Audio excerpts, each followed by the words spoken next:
kita melihat perlunya ada pimpinan yang bisa lebih menerapkan strategi yang tentu disepakati oleh para pemain, ya, komunikasi yang lebih baik, dan tentu implementasi program yang lebih baik juga secara menyeluruh untuk tim nasional.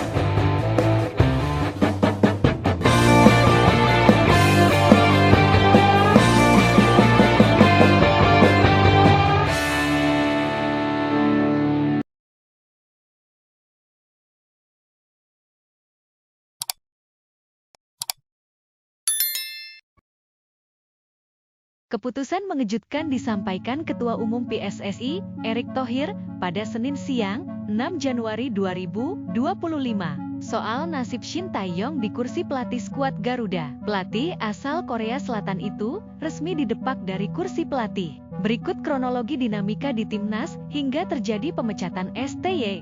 1. Shin Tae-yong disebut sakit hati.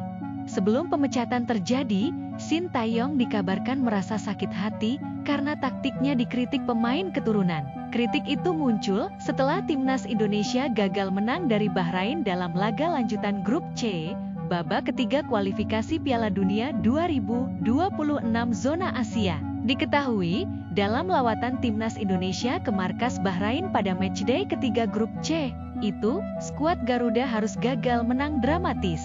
Laga yang digelar pada Kamis, 10 Oktober 2024 itu berakhir dengan skor 2-2, usai kemenangan skuad Garuda dirampok wasit. Setelah pertandingan itu, sejumlah pemain keturunan dikabarkan mengajak Shin Tae-yong untuk berdiskusi. Mereka hendak membicarakan soal taktik yang pas digunakan untuk timnas Indonesia. Ternyata, Shin Tae-yong merasa tersinggung dengan hal tersebut. 2. Muncul line up aneh saat timnas Indonesia hadapi Cina. Dari kritikan yang datang dari pemain keturunan, kemudian muncul line up aneh saat timnas Indonesia hadapi timnas Cina. Pertemuan kedua tim itu tersaji di matchday keempat grup C. Kala itu, Shin Tae-yong melakukan banyak pergantian di daftar starting 11. Dia bahkan menunjuk Asnawi Mangkualam sebagai kapten, menggantikan Jay Izzes. Kemudian, Tom Haye dan Sandy Walsh yang kerap diandalkan, kini hanya duduk di bangku cadangan. Padahal, tenaganya sangat dibutuhkan saat itu.